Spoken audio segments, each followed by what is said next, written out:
Bonjour et bienvenue dans le journal des biotech. Cette semaine, dans le point d'actu, nous parlerons de Selectis, de Gensight et de Osé Immunotherapeutics. Et puis en seconde partie, pendant l'interview, nous recevrons Michel Finance, directeur général de Theradiag. Le journal des biotech, c'est parti.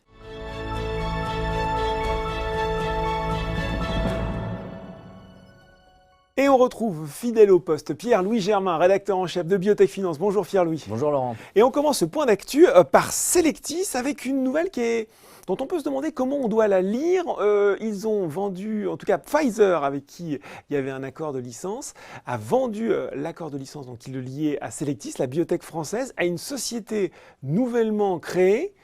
Le marché a plutôt bien réagi, mais comment interpréter ce mouvement de la part de la Big Pharma américaine ? Alors effectivement, ça a été bien accueilli. Ouais. Ça a été bien accueilli en bourse. Le titre a monté en tout cas. Pfizer a cédé à une société nouvellement créée qui s'appelle Allogene tous ses droits sur les produits en développement, sur les quartés allogéniques en développement chez Selectis, c'est-à-dire tous. Le quarté 19 étant partagé avec Servier. Tout ça a été transféré dans une société dans laquelle Pfizer a gardé des parts. Et là, je me dis, moi, mais est-ce que ce n'est pas une façon de mettre ces traitements sur une voie de garage ? Alors effectivement, la nouvelle, en apparence, à première lecture, est un peu inquiétante parce que Pfizer, c'est le leader mondial de la pharma, parce que tous les acteurs concurrents de Selectis dans le champ des quartés allogéniques sont aujourd'hui des big pharma, après toutes les acquisitions qu'il y a eu, c'est Gilead, c'est Celgene, c'est Novartis. Donc Selectis, toute seule avec une société nouvellement créée. Bon, le diable est dans les détails, comme on dit, cette société nouvellement créée, elle a levé 300 millions de dollars le jour de sa création, juste avant de prendre les actifs de Pfizer. Et surtout, elle a été créée et dirigée par les anciens fondateurs de Kite Pharma, biotech américaine qui a été pionnière des CAR-T, ces traitements d'immunologie de nouvelle génération contre le cancer. Kite Pharma, deuxième société à mettre sur le marché un CAR-T autologue. C'était l'an passé. Une équipe réputée comme de très haut niveau, comme des pionniers qui maîtrisent vraiment ce champ nouveau des CAR-T. Donc des pros au service peut-être du potentiel que représente Selectis. Ce serait ça finalement la lecture positive de ce qui vient de se passer ? Ce qui a été compris, et on l'a vu un peu dans la presse spécialisée américaine, c'est que ces gens-là qui ont vendu leur société Kite Pharma pour 12 milliards de dollars à Gilead l'an passé, fortunés, avec beaucoup d'argent à mettre, à investir, ils ont été impressionnés par la technologie de Selectis. C'est ce qu'on a lu, c'est ce qu'on comprend. Selectis est la seule société à avoir des CAR-T allogéniques en clinique, on en a parlé il y a 15 jours. Ils ont été impressionnés par cette technologie et ils ont voulu un petit peu prendre en main son développement clinique. C'est peut-être ce développement clinique qui, a contrario, a fait peur à Pfizer parce qu'en 2007, il y a eu beaucoup de retard. Pfizer s'est dit, le développement clinique, peut-être que je ne peux pas, peut-être qu'il vaut mieux le confier à une équipe ad hoc, fondée par des experts, en l'occurrence l'ancien CEO, l'ancien CSO de Kite, qui vont, eux, piloter le développement clinique et mieux valoriser cette technologie unique, mais peut-être pas bien développée jusqu'à présent. Bon, donc plutôt positif. Très positif, puis Selectis dans la foulée a levé 175 millions de dollars, son Nasdaq est à Paris, fort de la hausse de son cours de bourse. Donc vraiment, un petit peu de cash pour voir venir en plus les étapes suivantes. Un petit peu, oui. Un petit peu beaucoup de cash pour les étapes suivantes. Deuxième société dont on parle, Gensight. C'est un petit peu moins bon pour Gensight, avec des essais de phase 3 des essais de phase 3 qui n'ont pas été complètement au rendez-vous, en même temps pas complètement non plus à côté de la plaque, et puis un cours de bourse qui dévisse sérieusement. Qu'est-ce qui s'est passé ? Alors des résultats cliniques effectivement assez étonnants. Donc, rappel du contexte, une phase 3, phase finale d'essai clinique pour GS010, le produit le plus avancé de Gensight, donc une thérapie génique qui vise une maladie très rare, la neuropathie optique héréditaire de Leber, donc une maladie génétique qui provoque la cécité. Ça rend aveugle. Voilà, qui rend aveugle. Le produit de Gensight a donné des résultats statistiquement significatifs dans l'œil traité. Donc ça marche. Mais en fait, dans cet essai, c'est très étonnant, les patients étaient traités sur un œil et pas sur l'autre. Or, les résultats, c'est une amélioration de la vue positive sur les deux yeux. Ah, donc c'est un produit miracle. C'est-à-dire que ça marche même sur un œil pas traité. Alors, le problème, c'est que le critère principal de l'essai, c'était une différence statistiquement significative entre les deux yeux. Donc là, effectivement, on ne l'atteint pas puisqu'on a le même résultat, qui est plutôt bon en plus. Plus 11 lettres, c'est sur une échelle mesurée avec un tableau, les gens lisent et puis il y a une amélioration du nombre de lettres qu'ils sont capables de lire. Le problème, c'est que donc déjà le critère principal n'est pas atteint. Deuxièmement, les dirigeants n'ont pas tellement d'explications à donner sur l'amélioration de les traités. Ils ne savent pas, en tout cas, s'ils ont des pistes, ils ne préfèrent pas communiquer dessus avant d'en savoir plus. Donc la sanction boursière, elle a été radicale. Hein. La société a perdu la moitié de sa capitalisation. C'était très sévère. Sans doute parce que, quelle est la suite? Est-ce qu'il va falloir Il y a une inquiétude. Est-ce qu'il va y avoir des résultats complémentaires dans cette indication? Qu'est-ce qu'on suit en termes de calendrier pour avoir un petit peu plus peut-être de précision? La société développe son produit dans 2 autres essais cliniques, avec d'autres patients qui avaient été pris en fait, dans l'essai à un stade plus précoce de la maladie. Et elle va aussi publier des résultats à plus long terme de cette même étude, de cet essai qui n'a pas marché ou qui a donné des résultats étonnants. Sur ces 2 points, on peut peut-être avoir un changement de tonalité et peut-être que les choses vont s'éclaircir. En attendant, les investisseurs sont sur la réserve parce que si Gencyte doit refaire un essai de phase 3, compte tenu du coût, compte tenu de la concurrence. Des concurrents qui arrivent sur cette indication. Il y a des concurrents, il y a beaucoup d'acteurs en thérapie génique, ophtalmologie, maladies rares. Ça, c'est une conjonction d'indications sur lesquelles il y a beaucoup de concurrence. Donc, si je vous suis bien, on attend peut-être les résultats à court terme du produit dans une autre indication. Voilà, dans 3 mois. 3 mois. Dans la même indication, mais sur d'autres patients plus tôt dans la maladie. Et puis, les résultats, donc après, à 96 semaines. Voilà, contre 48. Ça, c'est début 2019. Et peut-être que là, il y aura à nouveau un écart, qu'il y aura un écart entre l'œil traité et l'œil non traité, ce qui n'arrange pas les patients, mais ce qui arrangerait les investisseurs et les analystes, qui au moins ils comprendraient quelque chose. Bon, et on termine par une réaction boursière, là, cette fois-ci complètement opposée, pour Osé Immunotherapeutics. Le titre a fait jusqu'à plus 50% en séance, il a terminé à plus 30,7 je crois à peu près, pour un accord de licence avec le laboratoire allemand, je vais essayer de bien le dire, Boehringer Ingelheim. Exact. En quoi ça consiste précisément? Eh bien, la société Osé en fait, a licencié son 2e produit le plus avancé, qui s'appelle FR172. Elle a licencié, donc le groupe allemand Boehringer va reprendre le développement, les droits avec tout un tas de milestones. Au total, 1,1 milliard d'euros. On s'arrête un peu là-dessus quand même, c'est un chiffre impressionnant. C'est un chiffre impressionnant. C'est du vrai ça ou c'est un peu du vent? Ce sont des chiffres qui s'étalent jusqu'à la commercialisation du produit. Bon, c'est-à-dire, on est bien avancé dans la prochaine décennie avec beaucoup de points d'interrogation. Mais ce qui est plus intéressant que ce chiffre un peu hypothétique, c'est 15 millions de paiements immédiats et 15 millions supplémentaires lorsque le produit entrera en clinique, ce qui, aux yeux des analystes, est quasiment acquis dans moins d'1 an. Donc on a pratiquement 30 millions d'euros de paiement immédiat pour un produit qui n'a jamais été testé chez l'homme. Ça veut dire que Boehringer Ingelheim met beaucoup d'argent pour le mécanisme d'action, pour la science, pour la technologie d'Osé et pas du tout pour des résultats cliniques qu'on n'a pas encore. Ça peut être un retour en grâce d'Osé. On sait qu'il y avait eu ce choc avec l'interruption de l'essai sur Tedopi qui était leur produit le plus avancé. Est-ce que là finalement on se dit tiens, effectivement la technologie est valable. Est-ce qu'il y a un vrai catalyseur peut-être de hausse pour le titre faut le dire aussi en bourse? Alors, nous c'est une valeur, nous on y croit parce que c'est une valeur qui a longtemps souffert surtout du fait qu'elle était monoproduit. C'est-à-dire, Osé, c'était Tedopi. Tedopi, c'est un anticancéreux, un checkpoint inhibiteur pour le cancer du poumon. C'est un produit qui est bien avancé puisqu'il est en phase finale d'essai clinique. L'essai a été suspendu, ça a fait s'effondrer le cours. L'essai a repris, le cours n'est pas remonté. Et il y a toujours cette image-là. Or, Osé aujourd'hui a d'autres produits et surtout elle a 3 accords de licence avec des industriels pour d'autres produits que Tedopi, puisqu'avant Boehringer, il y avait déjà Servier et puis Janssen, Johnson & Johnson.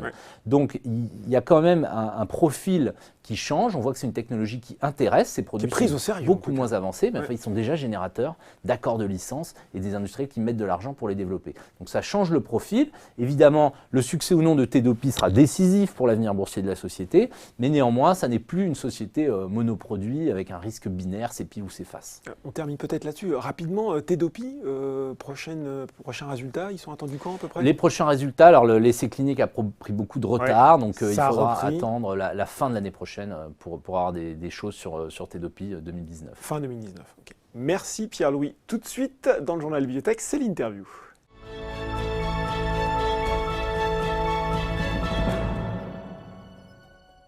Et je reçois sur le plateau Michel Finance, directeur général de Theradiag. Bonjour Michel. Bonjour. Alors, Theradiag, c'est cette société spécialisée dans le diagnostic, société de distribution il y a longtemps, et puis elle s'est recentrée vers le monitoring des biothérapies, avec notamment le succès de Lisa Tracker. Est-ce que pour les gens qui sont peut-être moins familiers avec votre société, vous pouvez revenir sur votre activité, et puis aussi sur cette success story qu'est Lisa Tracker? Alors la genèse en fait, de cette histoire, c'est notre expertise de la société Theradiag dans l'auto-immunité. On était des experts du diagnostic des maladies auto-immunes et on a eu l'idée de s'occuper du monitoring des traitements des maladies auto-immunes. C'est de là qu'est née en fait l'activité Lisa Tracker. Alors Lisa Tracker, c'est quoi? Tracker, comme l'indique, c'est monitorer, c'est suivre en fait le traitement des patients. Donc le traitement des patients atteints de maladies auto-immunes a été foncièrement bouleversé il y a une dizaine d'années avec l'arrivée de ce qu'on appelle les anticorps monoclonaux, c'est-à-dire des traitements issus de la biothérapie. Ces traitements ont révolutionné le suivi, l'amélioration des maladies, a permis de mettre en rémission une bonne partie des patients. Malheureusement, il y a un mais, au bout d'un moment, le patient devient réfractaire et résistant au traitement. Ouais. Et donc, ce que nous avons développé, ce sont des tests de suivi des patients qui permettent de donner une indication au clinicien qui suit ces patients pour leur dire, ben voilà, la dose est insuffisante, la dose semble trop élevée, il y a des anticorps de résistance qui existent ou pas, et c'est une information qui permet au médecin de mieux traiter son patient. En gros, le slogan est relativement simple, c'est le bon médicament au bon patient au bon moment. C'est-à-dire qu'on peut changer de médicament, on peut décider d'augmenter une dose, de la réduire, de faire une pause. Donc ça permet de rendre plus efficaces des médicaments qui le sont, mais qui ne le sont pas toujours de la même manière pour chaque patient. Alors, on le voit, vous avez signé de nombreux accords avec des industriels, notamment dans le domaine des biosimilaires. On peut citer notamment le cas d'Inform TX aux États-Unis. Qu'est-ce qui est séduisant dans votre technologie? Et puis peut-être, est-ce que ce phénomène de signature d'accords va se poursuivre dans les mois qui viennent? Alors c'est vrai que pour une petite société de Seine-et-Marne, 10 millions de chiffre d'affaires, 65 personnes, ouais. On a 6 sociétés dans le top 15, je pense, toutes, même dans le top 5, il y en a quelques-unes. On a des accords avec des sociétés très connues comme MSD, comme J&J, comme Pfizer. Et ce qui les a intéressés, c'est qu'ils ont besoin d'apporter du service en plus de vendre des médicaments.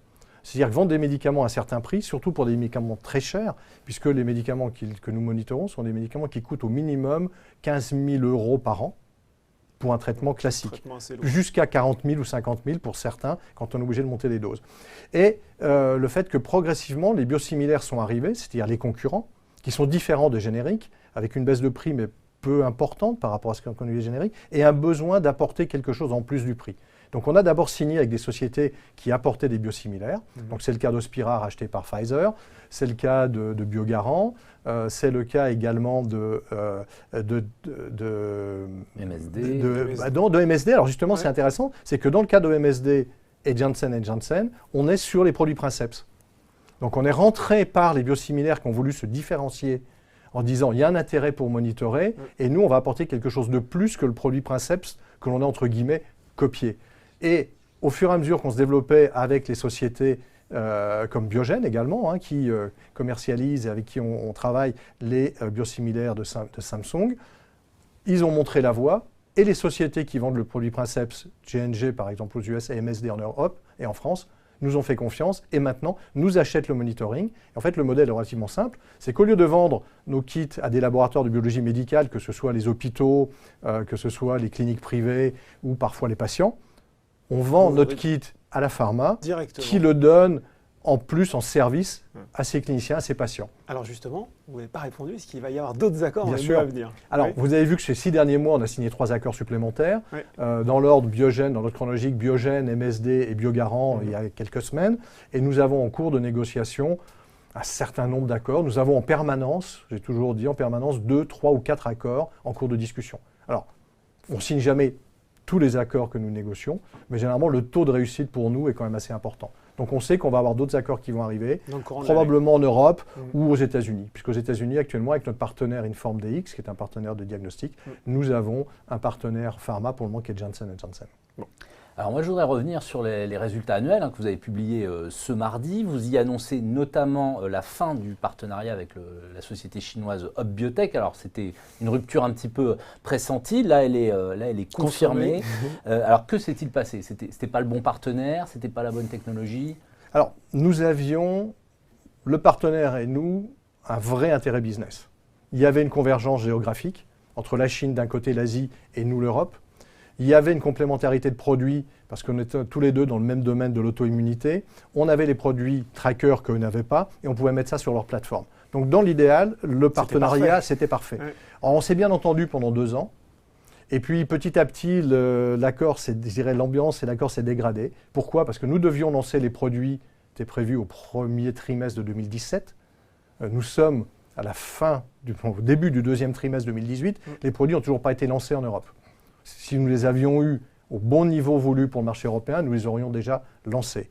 Et la deuxième chose qui a fait que le partenariat s'est dégradé, c'est que cet été, comme nous l'avions annoncé dans un communiqué, notre partenaire chinois a désiré renégocier les accords que nous avions signés en fin d'année 2015.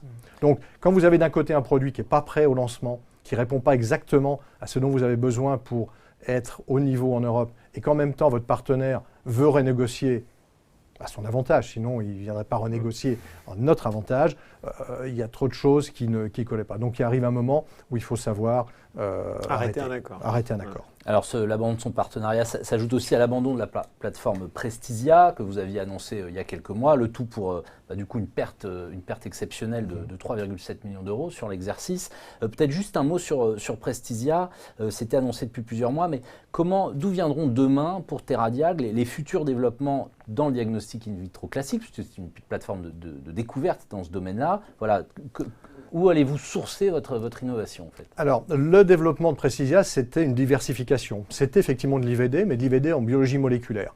Donc on a eu un développement, on a racheté une petite société qui existait, qui était un spin-off du CNRS, donc avec des brevets intéressants, une belle technologie, un produit qui était prêt, qui devait monitorer un traitement du sida, et malheureusement ce traitement n'a pas décollé. Donc le produit, on n'a pas pu le lancer, puis on ne va pas lancer parce qu'il n'y a pas de succès commercial. Et après, on a voulu se relancer dans l'oncologie. L'oncologie, biologie moléculaire, dans les micro-ARN.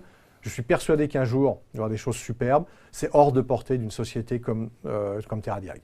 Il aurait fallu, on dépensait tous les ans entre 600 et 700 000 euros net. Il faudrait probablement dépenser 2, 3, 4 fois plus pour avoir une chance d'arriver à quelque chose rapidement. C'est un peu trop tôt. C'est probablement trop tôt, on a probablement été pionniers trop tôt. Nos concurrents qui existent un peu en Europe et aux États-Unis sont dans le même cas de figure que nous. Une société qui s'est créée pour ça aux États-Unis, qui n'a pas réussi, qui est devenue penny stock aux États-Unis alors qu'il avait beaucoup de brevets. Donc je pense que c'est un peu tôt, ça reste un projet intéressant, mais trop tôt pour une société de notre taille. Ou alors il aurait fallu se consacrer uniquement à ça.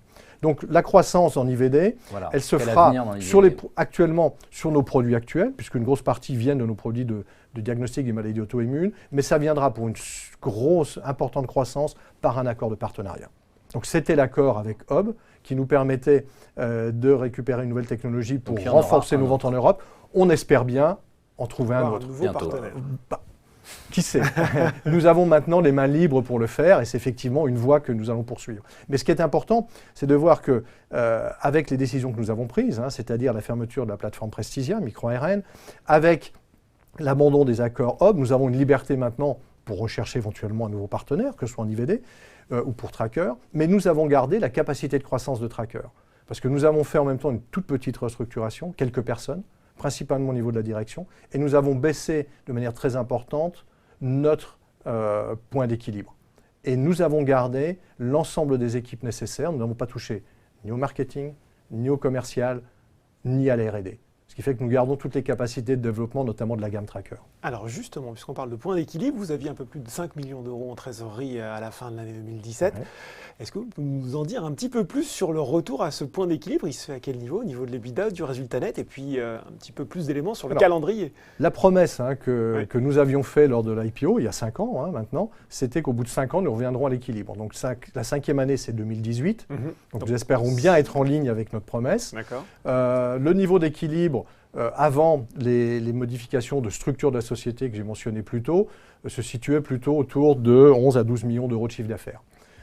Nous l'avons ramené beaucoup plus bas et nous sommes relativement confiants pour que cette année, nous soyons au niveau du résultat net à plus ou moins quelques centaines de milliers d'euros, c'est-à-dire en gros à l'équilibre. Ça, c'est important. Ce qui est important également, c'est que le cash disponible à la fin de l'année dernière, les 5,2 millions dont vous parliez, les restructurations que nous avons annoncées, donc les 3 700 000 euros de frais exceptionnels, il y en a moins de 30% qui ont un impact cash. Parce que la plupart des choses, c'était soit le goodwill de la société Prestisia, c'est l'écriture comptable, soit ce que vous nous dites. Une grande partie, il y a un peu de cash, puisqu'on a restructuré un petit peu, mais très faible par rapport au montant de la restructuration, ce qui fait que ça n'aura pas d'impact sur le cash futur ou très peu. Donc on pourra finir l'année, si on est proche de l'équilibre, ce que nous espérons, avec une croissance modérée de Tracker, avec en plus du cash toujours disponible pour continuer à développer des nouveaux produits et à repartir en croissance sur Tracker. Un mot pour finir, Michel Finance, sur le cours de bourse de Teradiag.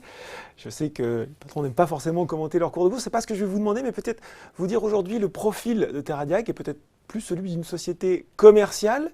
Est-ce qu'au niveau de l'investisseur individuel, on peut se dire quels vont être les catalyseurs de hausse qui vont permettre à l'action de redécoller? On peut dire la performance depuis le début de l'année est un peu décevante pour l'investisseur. Qu'est-ce que vous pouvez lui dire? Je pense que notre cours de bourse a été pénalisé par les annonces dont on vient de parler, puisque là, elles sont concrétisées dans les comptes, dans les chiffres que nous annonçons. Mais elles étaient, on avait au fur et à mesure annoncé, Prestige en décembre, l'accord Rob. Tout le monde avait compris qu'on arrivait dans une position assez difficile. Donc ça a eu un impact sur le cours de bourse. Moi, je ne commande pas mon cours de bourse. C'est vrai qu'il est un peu décevant et je le comprends pour les actionnaires. Mais je ferai simplement la valorisation de la société à ce jour 14 millions, en cash 5 millions. Ça donne une valeur de société, valeur d'entreprise de 9 millions. Par rapport à la capacité de croissance, c'est faible. Et si je compare, pour répondre à votre question, est-ce qu'on a une société de croissance ou une biotech ou une société commerciale? Ouais. Si on prend une société commerciale, dans le diagnostic, généralement, le ratio de société cotée, c'est 2 à 3 fois le chiffre d'affaires. 9 millions de chiffre d'affaires, valeur d'entreprise, 9 millions. Bon. Donc clairement, l'équation n'est pas là. À nous de prouver, à la société de prouver qu'on est capable de délivrer, comme on l'a fait ces dernières années, de la croissance avec des nouveaux produits, ce que nous allons faire avec Tracker, potentiellement des nouveaux accords. Au niveau des sociétés pharmaceutiques, on l'a fait, on continue à le faire, on continuera à le faire. La croissance de Tracker, elle va se poursuivre, parce qu'on peut continuer. On a lancé l'année dernière aux États-Unis, première année 2017. Donc la première année, c'est un démarrage, donc on a de la croissance. On a des nouveaux produits qui vont sortir en Tracker. On en a un qui va sortir au Q3. On a la possibilité d'aller dans d'autres classes thérapeutiques que l'auto-immunité, que le traitement des maladies auto-immunes. On peut aller dans d'autres traitements. Et on peut continuer à croître encore géographiquement, parce que comme vous l'avez vu, notre chiffre d'affaires à l'export s'est accru et va continuer à croître. Donc on a encore des capacités de croissance. La base est là. Oui. On a simplement eu un petit à-coup, soyons clairs. On avait un accord qui pouvait booster la société de manière plus importante avec notre partenaire Hub. Ça n'a pas marché. Ce n'est pas la fin du monde parce que nous avons suffisamment de force en interne pour surmonter ce passage et continuer notre futur. Bon, ben, vous viendrez nous reparler sur le plateau de votre peut-être nouveau partenaire dans les mois qui viennent. Avec grand plaisir. Merci Michel Finance. Merci beaucoup. Merci. Ce journal des biotech est désormais terminé. J'aurai le plaisir de vous retrouver dans 2 semaines en compagnie de Pierre-Louis Germain de Biotech Finance pour une nouvelle édition. À très bientôt.